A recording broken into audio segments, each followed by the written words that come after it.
வேசித்தனத்துக்கு விலகி இருங்க, ஒழுக்கமற்ற கிரியைகளுக்கு விலகி இருங்க. என்ன இதுக்கு ஒரு நாள் ஒரு கணக்கு கொடுக்கணும்.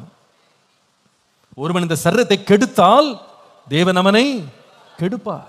சில பேர் நினைக்கிறாங்க, இது ஏன் உடம்புங்க, அது யார் என்ன கேட்கறதுக்கு, நான் எப்படி வேணா வாழுவேன், என்ன வேணா செய்வேன், எங்க வேணா போவேன், எதுல வேணா ஈடுபடுவேன். எப்பா, இந்த சரீரம் தேவனாலே நீ பெற்றது, உன்னிலே தங்கி இருக்கிற பரிசுத்த ஆவியினுடைய ஆலயம்.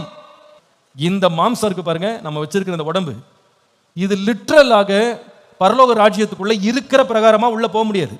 இந்த சரீரத்தை நம்ம பரிசுத்தமா பாதுகாத்து, பாவம் இல்லாம நம்ம அதை பாதுகாத்து, புத்தியுள்ள மனுஷனை போல, புத்தியுள்ள மனைவியை போல, இந்த உலகத்தின் ஆசாபாசங்களுக்கு, இந்த உலகத்தினுடைய அசுத்தங்களுக்கு விலகி நம்முடைய பரிசுத்தமா காத்துக்கொள்ளும் பொழுது, ஆண்டவருடைய எக்காலம் துணிக்கும் போது கர்த்தர் நமக்கு ஒரு புது சரீரத்தை தருவா, இதை மறுரூபப்படுத்துவா. இப்ப புரியுதா சரீரத்துக்கு எவ்வளவு முக்கியத்துவம் இருக்குன்னு?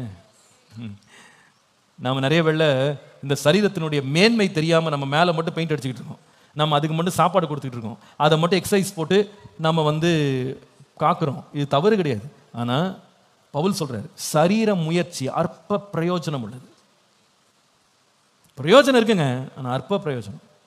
தேவ பக்தியோ இம்மைக்கும் மறுமைக்கும் பிரயோஜனம் உள்ளது.